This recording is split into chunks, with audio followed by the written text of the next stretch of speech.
You're listening to episode 287 of the Master Your Mind, Business, and Life podcast.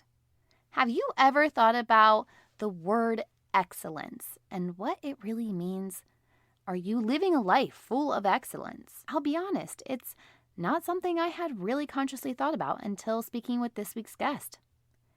Yinka Adegbenle is a former financial services professional turned author, excellence strategist, and excellence coach. She's also a mother of 3. Her goal and life's purpose is to equip leaders with transformational habits and systems of excellence. After having worked in various leadership roles in the financial sector and living a good on paper, no worry life, she found herself without a job during the financial crash in 2008, heavily pregnant with her second child, and was stressing about her family's future. She then realized she no longer wanted to work for someone else. She wanted to dictate her future, so she went on a self-discovery journey and up-leveled her life and herself in order to never find herself in this situation again. Yinka has spent years gaining mastery on habits and systems of excellence that continue to yield outstanding results for her. She now teaches those systems and habits to her clients and various organizations. But before I introduce you to Yinka and this epic conversation we have, here's your little reminder that we've got podcast merch. That's right. You can now rep your favorite podcast with our signature t-shirts, long sleeve tees, tanks, hoodies, stickers, and mugs by visiting the shop section on mindbizlife.com. We also have a full spiritual section on there as well. So if having, the actual podcast branded stuff isn't your forte, we have loads of other stuff as well. Just head over to mindbizlife.com and check out the shop section. All right. Are you ready to meet Yinka? You know what to do. Tune in, turn it up. Let's go.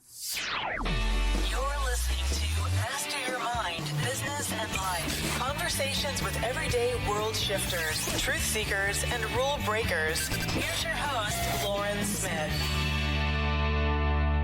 Hi, Yinka. Welcome to the show. I've been looking forward to our conversation.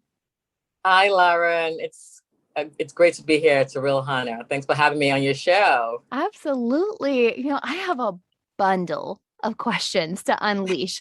But before we get there, I'm curious to know how you went from a financial service professional to an author, excellence strategist, and excellence coach. Will you share a bit of your journey with us and how you got to this point in life? Absolutely. I'll be happy to do that. So my journey to becoming all of those things that you mentioned dates all the way back to 2004. Wow. So Lauren, right before I left grad school in 2004, I had this fantastic position lined up at one of the largest investment banks in the world. It was a dream role. So I started off in that space, in the financial services space. And, I loved it. I loved working in that space. And then, all was well, all was going well. And in 2009, at the height of the financial services, at the end of the financial recession, I don't remember, but the financial services industry was hit the hardest. So in 2009, I found myself without a job. My entire department literally was eliminated. I found myself without a job. I was heavily pregnant with my second child, and my husband and I just purchased our first home back then. So all of that coupled together, and I was much younger. I didn't know any of what I know now.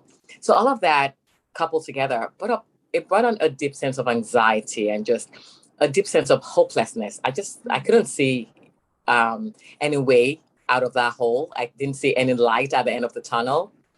And it was during that time, it was at a routine pregnancy checkup, because I think I was about 8 months pregnant, actually. At a routine pregnancy checkup that, I thought, like a regular checkup.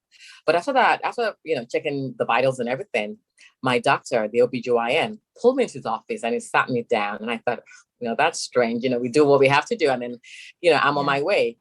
He had this very puzzled look on his face. And then I remember him looking me squarely in the face, and he said, Yinka, what is going on? I was like, what do you mean? What do you mean? It was like, what is going on? Because there's something definitely going on. Your vitals, the numbers, what is going on? Well, Lauren, what I thought I had covered very well and masked very well was that, over the last several days, weeks actually, just thinking about, being in that hopeless situation, I would wake up in the middle of the night, heavily pregnant, almost, having, I guess, what you would call a panic attack, sweating profusely, trying to think my way out of this seemingly hopeless situation. And then I'll go back to bed, wake up in the morning and, get my, I think it was 2 or 1, my 2-year-old son ready for daycare and all of that, just carrying on as if nothing. And I thought I had that covered well. And the doctor, but obviously not. And the doctor said to me, he said, whatever it is that you're doing that is bringing this much stress on you, you need to stop. And he said, I would hate for you to develop serious complications this far along in your pregnancy. Yeah. Lauren, that was a wake-up call. With everything going on, I thought to myself, okay, gosh, the last thing I need right now is to develop health issues or to harm the baby, due to my own actions. So I remember driving home that day, just thinking and just deeply reflecting. And, I remember just saying to myself, you have to do better. You have to do better. So over the next several days, several weeks, actually, I just looked at life, like my life as a whole, holistically. I deeply reflected. And then, so I came up with this conclusion, basically. Okay, there are things I have no control over, and there are things that I have control over. And I decided that, okay, I don't know how, I didn't even know how then. I said, the things that I have control over, I will do, I'll do my best to ensure that I don't, find myself in this situation again. And then after doing my very best, those things that I have no control over, I'll just let it be. So coming up with that decision led onto this journey of self-development, personal development, and, and it was on that journey, that's where I discovered excellence. And Lauren, I discovered that, there's a regular way to do things. There's a regular way to do things, but there's a better way. There's an excellent way of doing things that yields great dividends, great results. And so when I stumbled upon this principles, so to speak, of excellence, I applied it to all different areas of my life. So as I applied principles of excellence to my finances, for example, I saw the results, and then I moved on to other areas. And it was on that journey that I found clarity. I started my company. I became an excellence coach, an author. And then, but more importantly, I'm now able to use those same principles that have transformed my life for the better. I'm now able to use those same principles to help others and, help them uncover the bottlenecks, the pain points that's in the way of them being the people of purpose, of living that life of fulfillment, life of excellence and purpose that I believe that we've all been placed on this planet to live. So yeah, that's my story. Wow. That's how I got to where I am today. You're so amazing, because I just want to hone in on that fact that here you are, 8 months pregnant with your second. And if anyone's listening and they're a parent, that as a second time mom, you are already more overwhelmed in the midst of your pregnancy because you have another child to care for.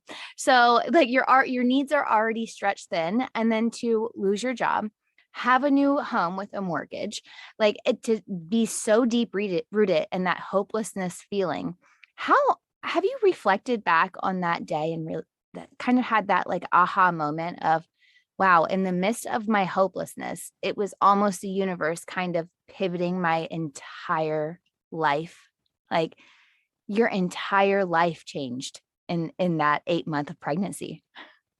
It's so funny, Lauren, I didn't actually start to do that until recently, because then I was just, my mindset was just, okay, we just have to, let's just get out of the situation. Like I didn't know how, but I'll tell you what though, in addition to losing my job and everything, I guess this, going to, business school, like getting an MBA and all of that, like it's almost like they prep you for this, like go work for this huge institutions kind of thing. Yeah. So my world, my worth was defined by that. My roles in the financial services space, all the certifications, the degrees and all of that. So when I lost that job, it was, it was the rug had been pulled from underneath me, and I was, a shell of myself. But, Mm. now, looking back, gosh, it's been how many years now? It's like many, many years, 12 years plus more.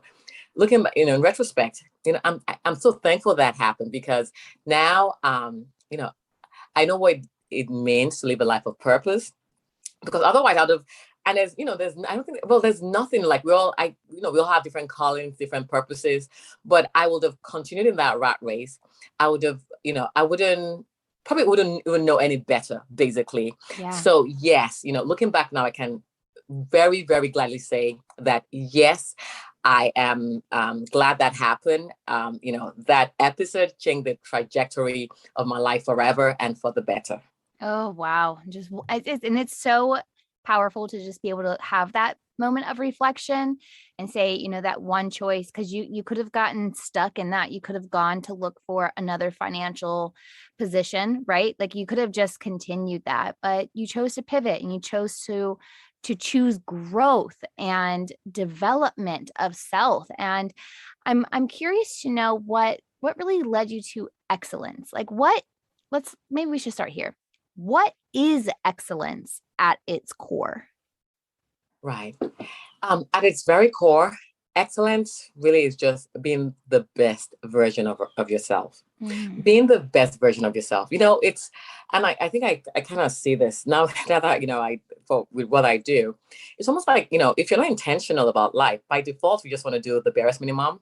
We just want to almost coast through life and just expect all these great things to happen. But life isn't that way. As we both know, it doesn't work that way. Excellence, it's just, showing up as the best version of yourself in whatever it is that you're doing. Something, be the best, wherever it is that you are, wherever you are right now.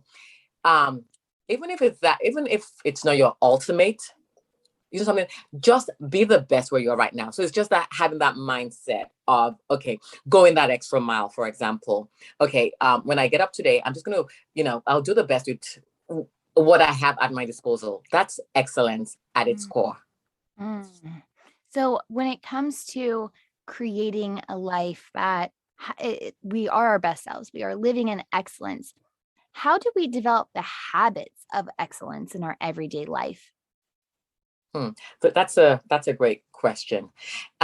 Developing the habits of excellence, it's, you have to deeply reflect, and you have to, look deeply within and know you. And it's almost as though, I lived, when the incident happened back in 2009, I'd lived for that long on earth, and it was almost as though I didn't even know myself. Yes, purpose evolved, but you really need to sit down and know who you are as a person. What are your strength areas? What are your weaknesses? And what are those areas in life that you need to work on, and then and choose to do better. A very good example. So the biggest area for me back then was finances. And I kept asking myself this question: how can I be better stewards of my finances, so I don't find myself in the situation again when the next pandemic or major recession or whatever it is happens, basically. So I took it upon myself to learn everything I could to be a better steward of my finances. And as I learned, I applied the principles. I got better. I saw the results. And so it's just, it's not like, it's basically just looking at your life, basically, and just choosing that, what, I'm just going to be, this is the one life that I have. It's, for the most part, it's it's a short one. We don't live till we're 1,000 years old, but for whatever period of time that I'm here, I'm going to be the best and do the best with the resources that I have. I'm not even going to focus so much on what I do not have, but what I have, and we've all been blessed with much. I'll do the best with it. Yeah. And that's like, it's almost like being okay with where you're at in that moment of truly living in the present, not thinking about the future, not thinking about the past, just sitting with self and being okay with that. What we've had a podcast guest call it the messy middle, which I like. It's like maybe it's not super clear right now, but if you can even take one action step forward, it's going to help propel your life into the right direction. Exactly. And you hit the nail right on the head, Lauren. And that's what I did. I didn't have a clear picture. I just took the next best step. Even Mm. if I worked in finance, as I worked on self, I thought, the next best available step. But what I didn't do was just, whenever I hit an obstacle, sit down, just like, okay, that's it, I give up. Or whenever it wasn't clear, whenever it felt as though, oh gosh, am I actually making any progress, or is it? No, I didn't let that deter me. I just took the next best step because Mm. life is right. Life is progressive. I just took the next best step, and as I took the next best step, then the next one I unfolded, and so on and so forth. So just taking that next best step available to you, not having that sense of hopelessness of no, this is it, or come up with a narrative that's false just to Yeah. appease your sense of, I don't know, laziness, mediocrity, whatever you want to call it. But no, just knowing that there's better. I can do better. It didn't work out this time around, or it didn't work out this way. Let me try that way. Let me try this other method, but not just giving up on self, basically. How do you know when it's time to just surrender and maybe not do so much, and when it is time to take a step? Because I almost feel like that can be a tight a tight rope to walk, right? Like we have this point of like where we can be doing so much that it's a little counterproductive, or like it's not actually helping. Right. And then so we have to surrender, but then we still have to take action. So how do we kind of balance the two of those? Right. And that's a great question. And I'm glad you had that, because that it happened to me not too long ago. All right. So the best way, and the only, I guess, really the only way that I know to explain this is through my faith and Mm. my. Okay, so I'm a Christian. I believe in the teachings of the Bible. I subscribe to the teachings of Jesus Christ, and I strongly believe that we are graced. We have a grace. We have an enablement, so to speak, for specific seasons of our lives. Mm. So where we're doing stuff that someone from the outside will look at you and think, "Oh my gosh, she's a superwoman," or "He's a superman," but Yeah. we just have the grace for that season, right? Oh. And then it's for a specific particular season, and it's almost like when that grace dries up, it's like it's time to move. It's Things become harder. Things that used to be easy, like you start to sense it. It's almost like there's like a rumbling. You can't put your finger on it, but deep down you know that maybe this season of my life is over. Yeah. Maybe this, it's time to do. You might not even have the clear picture, but you just have to get that deep sense of, I think it's time to maybe move on to something else, or maybe an idea that it's almost like a God whisper sometimes. It's almost like an idea that you've been toying with, but Mm. then for whatever reason you haven't made the move. Yeah. But then because maybe you've been lingering for too long in this particular season, but things become more difficult. Things that used to be easy, things that used to just get up, get out of bed and go do. It's like, oh my gosh, like you don't want to do it anymore. And you start to wonder, oh my, but I could do that with ease, Yeah. Yeah. because you have the enablement, the grace. But once that grace lifts, you know, you would know, like you start to sense that, okay, it's time to move on to the next level, or to the next season. And again, it's not like, oh, you get a clear picture. Just Mm. take the best step, and just keep taking the next best steps, basically. Yeah. And just keep taking them. And when it comes to deciding your best step, is that to you, are you leading with your intuition on that? Or are you also, is it like a full body, like my logic and my intuition align on this? Because sometimes we can have that inner voice that should, right? Like I should be doing this.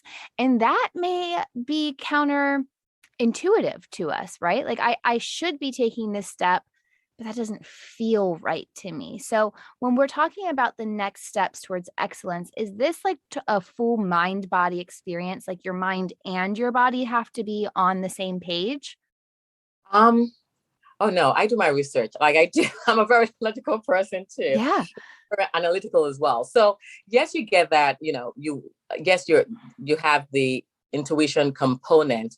But then, we have our brains. It's not, we aren't given these brains for nothing. You want Right. to do you want to really look into it. You want to dig deeply as well, because No one ever has it 100% correct, but you want to ensure that you have enough information to even know what you're doing. You're not just stepping out blindly. You're not just, okay, just going by your intuition. For me, it's a big part of me because, I'm a person of faith, but then I also want to know what I'm doing. Okay, if I feel this is the next step that I should be taking. Okay, how? What should I do? How should I do it? How much is it going to cost? If you have to start a business, for example, you don't just go start a business. You want to, know how much it's going to cost, what's going to be involved in it, the time, what kind of resources do you need? What do you have on hand right now that you can use? What do you need to get? So it's different factors, different components come into play before I take that next best step. And sometimes, that, yes, for a big step, yes, I'll do all that. And sometimes, I'm trying to think of an example. Maybe the next best step for someone else would be, okay, you want to start on a health journey, but then just so intimidated by, people that run marathons and, like long distance runners, or, the next best step for you could be, getting up an hour earlier and then going for a walk. Right. Yeah, that could be the next best step. It doesn't have to be anything grandiose. It could be just, okay, setting your alarm, getting up an hour earlier, and then just going for a walk. You start with that, and then we progress jogging, and then running. Just so it doesn't have to be anything huge, anything big. But what is the next best step that that you can take on this journey? Oh, I love that, because then that simplifies it. And I hadn't really been conscious of this until you said it. But I guess this was probably 5-6 years ago. I was in Bali at the Bali Spirit Festival, and I was listening to this amazing woman. I wish I could remember her name right now, but she was, doing a speaking. We were doing this journaling exercise, and it was figuring out, right, like how, like where you could grow in whatever area. And of course, your mind in that moment goes to like all of these major things, right? Like it's like very big. And she almost like brought us back home, and she was like, wait a second. So if you're a busy mom of 2 kids and you're saying that you want to run a marathon, right? But you haven't even started to walk every day. Right. It's gonna be a stretch for you. So you're not gonna be walking. Maybe right now in your life, you're not gonna be walking 6 days a week, 5 days a week, but that you could walk every Tuesday and Thursday. Exactly. Give yourself that permission to just do it Tuesdays and Thursdays and be okay with that. And I hadn't actually thought of that as a step of excellence, to just taking that forward action and allowing it to be what it can be, to be what it is, without having to place these expectations or parameters around it, just doing the next best step right in front of you. Exactly. And and that's correct, because you waking up and deciding to walk twice a week, and then committing to that and doing that consistently makes you way better off than where you are 2 months ago. That is a step. That's actually a major step of excellence. You're doing way better than you were before, just because you know that, okay, this because you're aware, you're cognizant of the benefits that you are actually going to get from taking those steps. So it's not always something huge or something major. It's just because it's a little, all of those little habits, those little positive changes that we make to become a better version of ourselves. They all add up.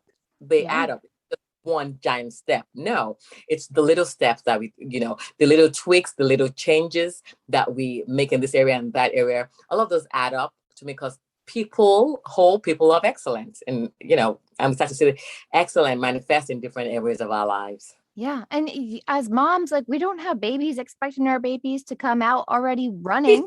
Like, there are steps. We don't expect them to be able to hold up their head by themselves. We don't even expect them to walk before they crawl, right? And like, they first have to learn how to roll over first. So like, there are these steps. Like, we are now able-bodied adults who can do all of these things, but we didn't start like this. We started very dependent on someone else for the first 18 years really of our lives. I mean, I feel like I'm still dependent on people, but we sometimes forget that it's not an overnight thing. Like, it takes these little tiny step by steps. But one thing I do want to talk about that you kind of focus on is is knowing yourself. And I think this is where values also come into play. I think values are something that we have all thought about at least once on some level.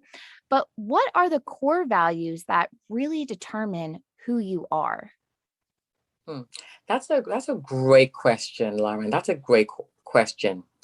And knowing yourself, like I mentioned before, it's know what your strengths are and what your weaknesses. And how does that happen? That happens through just evaluating, just thinking, just taking time out to think and just, assess things on a regular basis. And so yeah, for me, I had no choice anyway, because I had to do that. I had to do that to get better. And I know what my strengths are, and I run with my strengths, and I know my areas of weakness where either I have the tools, the support system to help me in those areas. So this, because we're not perfect beings. It's our flaws. We're fallible beings, and that's what makes us human.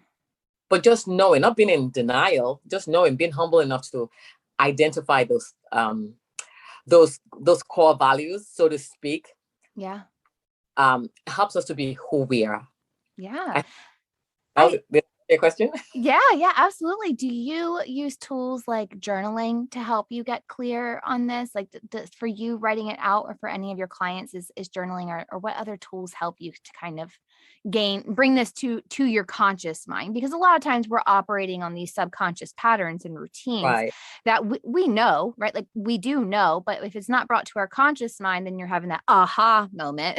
So is there any tools or that you suggest for your clients to use to really get clear on self? Yeah, that's a great question. Yes, there are several, but I want to use this analogy, and I think this would help a great deal. Okay, so in storytelling, a narrative, you get to learn more about the character or the different personalities in the narrative, in the story, through events. It applies to us as well. We get to know more about ourselves through when major events happen. When major episode, life episodes or event, that's when the real us comes out. When life is good, we're just coasting through, life. No, we don't really get to learn about us then. I mean, someone offends you, like the way you reacted. Yeah. How did you react? Did you react like Lauren would want to react? Did I react like I wanted to, or did the real Yinka show up? Yeah. Maybe that's an area that we still need to work on. And so that's one way of getting to know ourselves. And there are other tools out there. Journaling, definitely journaling. I have innumerable number of journals. Same, girl, same. Junkie, like I have innumerable. So I'm, big love journaling. And then if you even take it, there are assessment tools. I don't know if you've ever heard or used Strength Finders. I'm a big fan of that. Yes, but it has only recently been brought to me, and I was like, this is amazing. So there's the Myers-Briggs. They're not wherewithal, but they give you insight. You get insights into who you are. So if you all those different tools, like couple them together, you're gonna get a good sense and understanding for who you really are. Because again, one of the traits of an excellent person is just always learning from experts. One of the reasons why I like the Strength Finder so much is because of the amount of research that backs up their findings. And I don't know if you've read the book, but they have different suggestions, right, and they deal with, okay, so if this is if you're an achiever, for example, well, this is how you can balance things out. This is how you can maybe job roles like this will appeal to you. They appeal more to your personality type and things like that. So just using all those different tools. I don't think there's one way. Yeah. But most importantly, paying attention, particularly when major episodes or life events happen. Pay attention to how you react. For a very long time, I used to say to myself, I'm very I'm very mellow and I'm very, I'm very mellow, I'm very quiet. But truly, I'm actually very impulsive. I can go from 1 to 100 in real quick. Like you snap. And then there's Yinka. Yep. And then go back, 1 to 100 in like a millisecond, and then come back right down like nothing. And I was like, like I never really paid attention to that before, but it has its good sides and it has its bad sides, but it's good to know so I can balance that. Yeah. And that's even more important when you're in a leadership role, because now if you're in a leadership position, it's not just about you anymore. Your decision, the things that you do has ripple effects. They all have ripple effects. Your decisions and their effects are compounded. They affect others. So yeah, absolutely. Yeah, because they're turning to you, and if you're in this mode of reaction instead of response, then that tells a lot about you. And if you are, a business leader, or you're a CEO and you have this company and you're constantly reactive, is that the workplace that you're going to want to be in? Because chances are then your team will also be reactive, or they may not even want to work for you. Whereas if you're responsive coming from that place of consciousness and a lot of grace too, right? Like I notice like this also comes up, if we take it away from work, comes up in parenting all the time, like all the dang time. I've noticed that when my oldest daughter would ask me some of those hard questions, right? Like the oldest one always hits you with those challenges first. And they kind of like throw you off your rocker. Like, whoa, I was not ready for that. I had to realize that my reaction was everything. It was everything, because it then is my reaction coming from a place of judgment? Is my reaction coming from a place of fear?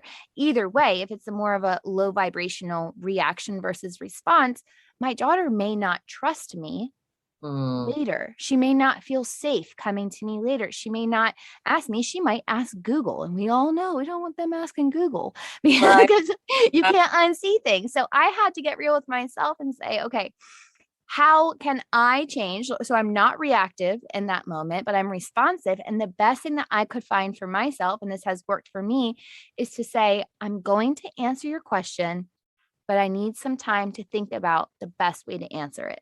Because one, that allows me to kind of like have my holy crap moment, if I need it, like, where did this come from? But then to also just really sit with it and say, okay, what would 11-year-old Lauren need it to hear in this moment, right? Like what would I have needed? What does she need? And what is the best way to deliver it? So I think sometimes we can give ourselves that grace of finding that middle ground of saying it like, I know how I would typically respond. So it's a good way to counterbalance my typical response and kind of change it so that I can move in a way that feels more aligned and higher vibrational.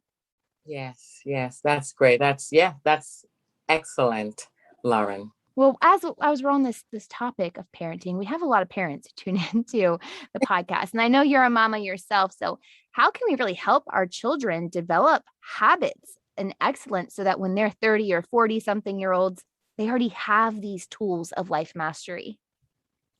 Another great question, Lauren. With children, I have three of my own. And I just realized that, we can talk the talk, but the kids learn they look at us, so it's through setting the right examples and just, yes, there's conversations that we need to have with them regarding, different parts, different components or parts of life, and as we help them to become people of excellence. But it's really, again, it's just understanding who we are and just setting those right examples. Taking it back to finance, we can say, can say to the kids, you have to be financially disciplined. You have to be great stewards of your finances. But are you modeling that at home? Because they're everything that you. Are you modeling that at home, basically? Or we can say, a great leader, actually, like we were just talking about right now, a great leader has controlled emotions. A great leader has mastery over their emotion. They're not easily given to anger. But then and then we say to them, well, you're going to become great leaders one day. So make sure you have mastery over your emotions, or make sure, self-control is a big thing. But are we modeling that at home? Right. Are we losing it every 10 seconds, or are we actually in exactly. control of our emotions? And we're just talking about how, if you're busy, or if you're maybe you're on your laptop or whatever, if your 2-year-old interrupts you, do you snap back? It's like, what is it again for the 100th time? Like, do you have so it's really through modeling, I think, understanding what those principles and qualities of excellence are, and ensuring that we're living them out in our lives as our children model after us. Do you believe that when we set this way of excellence for ourselves, which inevitably we're treating ourselves better, do you think that also demonstrates to others how we, I want to say, like, want to be treated, but also like the vibration of energy that we're getting off? Like, let's say, like, does your husband see a clear difference as to the Yinka from 10 years ago to now, like, because of the way that you're living your life out loud? Oh, absolutely. 100%.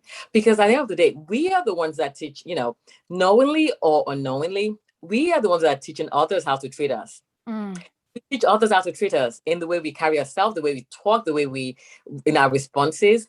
We treat others how to treat us. So if I'm wanting to be treated properly, I better ensure that I'm carrying myself and, living my life out properly, so to speak. So yes, absolutely. Because, if I say to myself, I'm a person of high standards, and not just, like in a demanding way of, but I'm a person of quality. I better, ensure that I'm evaluating my life on a regular basis to ensure that all that I do with quality. I mean, I'm still human, I still miss the mark, but for the most part, I strive for quality. I strive for excellence, and then people respond to that. We teach people how to treat us and how we carry ourselves, the way we talk, the way we live our lives on a day-to-day basis. Yeah, and that in itself is huge. And a lot of the times it's that mirroring effect. Are you demonstrating, right? Like, so if you're saying that loyalty is one of my biggest core values, but you're not a loyal person yourself, right? Like, why would people treat you with loyalty? So, or if respect is one of them, but you're not respecting yourself, why would they respect you? So I think, like when we're showing ourselves and we're being that person and we're holding true to those core values, then yeah, you're absolutely right. We are demonstrating how we want to be treated. Yeah, yes, absolutely. And even just to add on to what you just said, another example, time. If you to everyone around you, I'm a very punctual person. I'm always on time. But then you always show up 5, 10, 15 minutes late to every single event. Well, if they do the same thing, the next time you're meeting for lunch or for dinner, and then they show up 15 minutes late, you can't say anything. Yeah. Because you told them, because you showed up the last 5 events, you showed up late. So if they, and then, you're just talking the talk, you're not walking the walk. So if they like to show up 15 minutes late next time, you can't really say anything. But if you show up punctually, every single time, or the next, several times that you meet, or even if you're running late. I was having this conversation with my husband the other day. I'm like, even if, say, for whatever reason, you're running late, I think make that call and let them know. Don't just assume that, they'll be fine. They're going to wait for me. Because, not everything, we have control over some issues. There are times when we don't have control over issues, but let them know, okay, this is the situation. So even if you're late, I think you made that call. You let them know that, okay, XYZ is going on. So this is why I'm going to be 15 minutes late, as opposed to not just showing up. Oh, I'm sorry. Gosh, yeah. Yeah. And I think the person on the other end, if you were the one showing up late, they're going to give you more grace because you thought of them. You were giving them courtesy because you don't know, you may have been meeting them for lunch and they only had a 30-minute lunch break. And if you're 15 minutes late, well, maybe we should just pick another time. Like, no hard feelings. I understand things happen, but if you would have made me wait and I missed half my lunch break and then had to shove all my food down my throat really fast, I might be a little cranky with you. Exactly. Yeah. Yeah. And shows, yeah, you're showing courtesy, and then you're showing that you value them, that you respect Yes. them, take their time as well. Yes. And all of those core values that I'm sure that person embodies as well and wants to be demonstrated. Exactly. Oh, Yinka, I know you have so much more to share with us. Where can our audience go to connect with you further? Oh yes. Well, so I'm on social media. I'm on LinkedIn. LinkedIn. My full name, Yinka Adegbenle. I'm on Instagram. By the way, tag Ways of Excellence. I'm on Facebook. Ways of Excellence as well. And I have a book actually. So I have a book that sort of it deals with this topic of excellence. So basically, it's a biography of a leader who lived, who excelled on the work front. He was a phenomenal leader on the work front, but we see how not paying attention to his core values, his qualities in his personal life. We see how that all how it affected him basically, and so in that book I highlight major life lessons, principles of excellence, so to speak, at the end of each chapter. It's called Joab, King David's Top General: Essential Lessons on Character Development. It's if you go on my website, you still have the information. It's available on Amazon, Barnes and Noble, and everywhere books are sold online. Oh, you are crushing it, Yinka. My goodness. I will be sure to link all of that on this week's episode notes. Yinka, you are a powerhouse and you are such a bright light in this world. Thank you so much for joining me today. Lauren, thank you so much. I truly, truly enjoyed our conversation. Thank you for having me on your podcast, your amazing, amazing podcast. Go listen to Lauren's other episodes if you haven't. Her podcast is just amazing. Oh, thank you so much. Yinka is just one big bright light in this world, and my golly, is she amazing. I've linked Yinka's website and social channels on this week's episode notes found on mindbizlife.com. If you enjoyed this episode, share it with a friend and be sure to leave the podcast a 5-star rating and review on Apple Podcasts or wherever it is that you tune in and turn it up. I'm back on Friday for another episode of Fuel Your Life Friday. But until then, remember, every level of life is an opportunity to grow. Be well, my friend.